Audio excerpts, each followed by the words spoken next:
Bonjour et bienvenue dans cette nouvelle vidéo. Mon nom c'est Douglas Fokam, créateur et promoteur de la chaîne Réalité Afro Business. La chaîne où on ne te raconte pas des sottises, la chaîne où on te dit des choses qui vont t'aider à pouvoir rapidement passer à l'action ou alors à pouvoir améliorer les business que tu as déjà sur place en Afrique. Avant de commencer, je t'invite à faire une chose. Liker la vidéo et t'abonner si cela n'a pas encore été fait. C'est gratuit pour toi et cela m'aide à pouvoir adapter mes contenus en fonction de tes besoins. Voilà, on est tous d'accord pour dire que le phénomène de panafricanisme a pris une ampleur terrible aujourd'hui, surtout le panafricanisme entrepreneurial. Aujourd'hui, plus de 80% des membres de la diaspora souhaitent retourner en Afrique. Et pour tous ces gens-là qui souhaitent retourner en Afrique, il est primordial et important de se préparer afin de ne pas échouer son retour en Afrique qui aura des conséquences psychologiques très graves sur lui. Maintenant qu'on est d'accord sur ce point, je vais parler avec toi aujourd'hui dans cette vidéo de la plus grosse erreur que je vois la diaspora commettre dans la préparation de son retour en Afrique. Et vous allez voir que ce n'est que la diaspora africaine qui commet cette erreur-là, et ça depuis plusieurs générations. Chez la plupart des personnes, le schéma de base consiste à faire quoi? Construire un immeuble sur lequel on va se baser pour retourner en Afrique, et une fois en Afrique, que le business qu'on souhaite réellement lancer marche ou ne marche pas. On est sûr qu'on aura voilà, régulièrement des revenus à travers l'immeuble qu'on aura construit avant. En soi, ce n'est pas une mauvaise idée. En soi, c'est un très bon schéma. Et pour pouvoir réussir ce schéma-là, qu'est-ce que les gens font? Soit ils se mettent à économiser comme des malades pour pouvoir, par exemple, en 4 ans, 5 ans, mettre 150 ou 200 000 euros de côté, utiliser ces 200 000 euros-là pour construire leur immeuble et ensuite retourner en Afrique. Là encore, il faut espérer qu'ils ne se fassent pas arnaquer lors de la construction de leur immeuble. Ou alors, deuxièmement, ils vont prendre un prêt de consommation en Europe. Si c'est pour un couple, par exemple, ils vont prendre chacun 50 000 euros. Et ce prêt de consommation-là va justement, vu que c'est un prêt de consommation, ça va avec des ajouts et des intérêts très élevés. Et ils vont prendre ce prêt-là pour pouvoir construire en Afrique, retourner en Afrique et voir comment ils vont faire pour rembourser le prêt plus tard. Là aussi, il faut espérer de ne pas se faire arnaquer. Parce que si on se fait arnaquer l'argent de la banque et que derrière, on n'a pas un business qui produit déjà assez d'argent pour pouvoir rembourser la banque, on a déjà foutu pratiquement 5 ans ou plus de sa vie en l'air. Et ce que ces gens-là ne savent pas, c'est qu'ils sont comme ça en train de commettre 3 grosses erreurs dont je vais te présenter dans cette vidéo.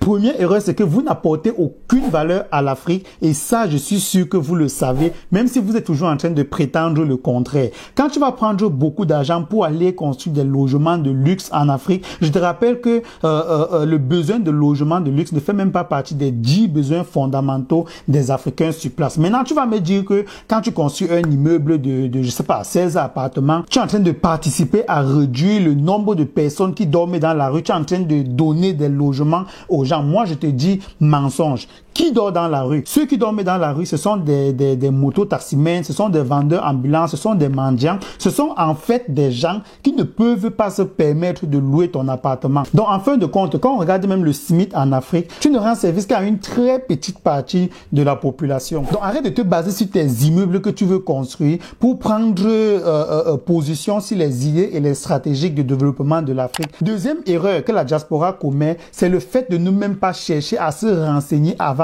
sur la gestion d'un immeuble. Plusieurs personnes pensent que comme ils vont entrer en Afrique, ils vont construire un immeuble. Déjà même avec cet immeuble-là, sans autre business à côté, ils seront riches. Ce seraient des loups. Ils se trompent complètement. Pourquoi? Parce que si je te pose la question, toi qui veux construire un immeuble en Afrique et qui pense actuellement que je suis en train de raconter du n'importe quoi, si je te pose la question à savoir, le pays dans lequel tu veux construire ton immeuble, qu'est-ce qui se passe si quelqu'un ne paye pas le loyer?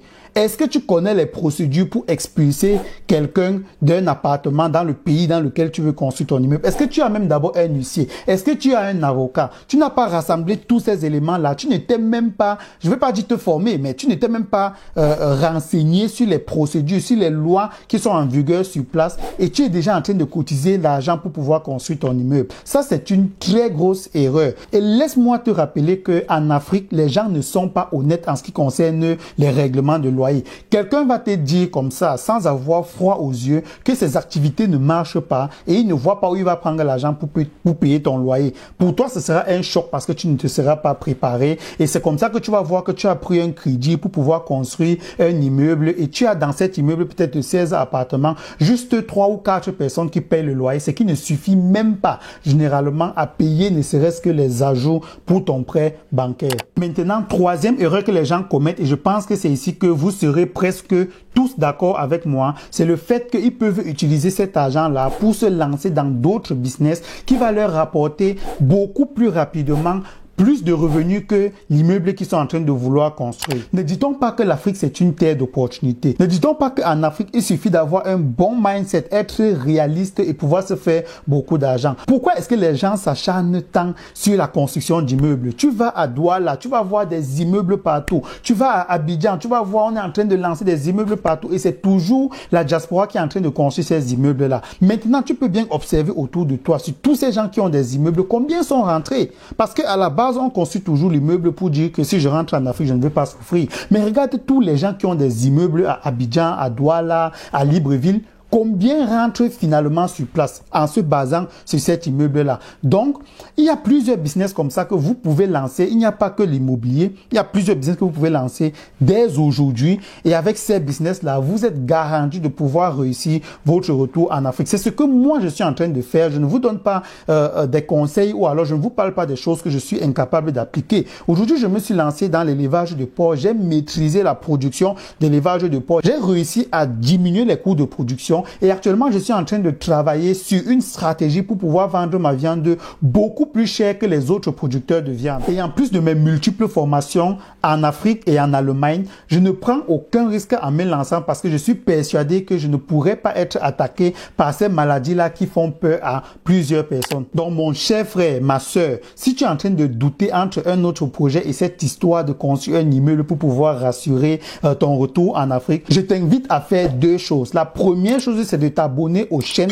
comme la chaîne-ci. Il n'y a pas que ma chaîne. Il y a plusieurs chaînes comme ça sur YouTube qui traitent différentes thématiques et qui vont te donner des informations sur l'activité que tu auras choisie pour te lancer. Et si c'est l'élevage de porc qui te tente, je t'invite à t'abonner dès maintenant à cette chaîne. Et si tu as toujours peur de te lancer parce que tu as entendu ces histoires que la peste est venue décimer une ferme et tout, crois-moi, ce genre de choses n'existe plus. Du moins, ça n'existe que chez les ignorants. Ça n'existe que chez les gens qui ne se sont pas formés. Donc, si tu veux te lancer en élevage de porc, tu peux me contacter. On va travailler ensemble pour réduire à zéro les risques quand tu te lances dans ce secteur d'activité. Donc, je répète encore pour que ma position soit bien claire. Se mettre à construire des immeubles partout dans des villes en Afrique fait de toi un membre de la diaspora inconscient et inutile pour toute l'Afrique entière. J'attends ton avis dans les commentaires. Porte-toi bien et à la prochaine dans une nouvelle vidéo sur Réalité Afro Business.